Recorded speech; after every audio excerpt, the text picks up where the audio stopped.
Di Kalimantan, masih terdapat beberapa pamali-pamali atau kepercayaan masyarakat setempat yang masih dipercaya hingga sekarang. Pamali yang pertama, yaitu menolak makanan yang disajikan. Masyarakat Kalimantan memiliki pamali larangan menolak makanan yang disebut dengan kepuhunan. Orang Kalimantan percaya jika menolak makanan yang ditawarkan oleh orang lain, maka akan mendapat musibah atau malapetaka. Oleh karena itu, diwajibkan untuk mencicipi makanan tersebut. Jika tak ingin menyantap makanan yang ditawarkan, kalian bisa menjilat ujung jari kemudian menempelkannya di leher. Pamali yang kedua yaitu minum kopi sampai habis dari orang asing. Di Kalimantan, jika disuguhkan kopi oleh orang asing atau orang yang baru dikenal, dianjurkan untuk tidak menghabiskannya, tetapi sebaiknya menyisahkan sedikit. Masyarakat Kalimantan percaya bahwa kopi bisa dijadikan sebagai media penyebaran ilmu hitam. Oleh karena itu, menyisakan sedikit kopi dipercaya dapat menghindari energi negatif atau ilmu hitam. Pamali yang ketiga yaitu berkata tidak sopan tentang sandung.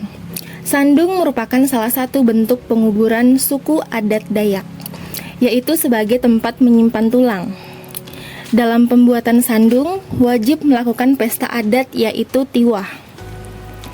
Dalam budaya suku Dayak, sandung sangat dihormati. Oleh karena itu, berkata tidak sopan tentang sandung diyakini mendatangkan kesialan, bahkan roh-roh goib juga akan mendatangi untuk memberikan teguran.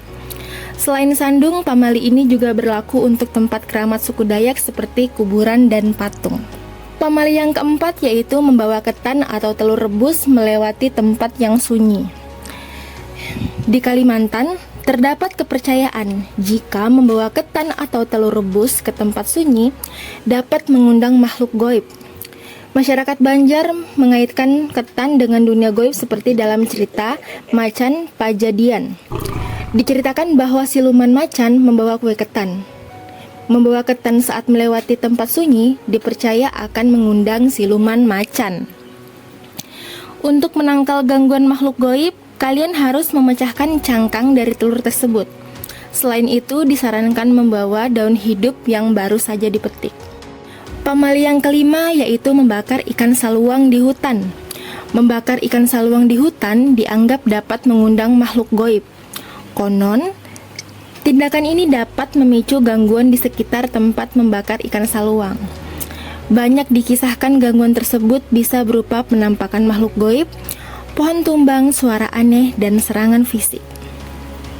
Menurut cerita yang beredar, cara untuk menghindari gangguan ini ialah dengan mengundang penghuni hutan tersebut turut makan atau melemparkan sepotong ikan ke tanah sebagai tanda menghargai penghuni.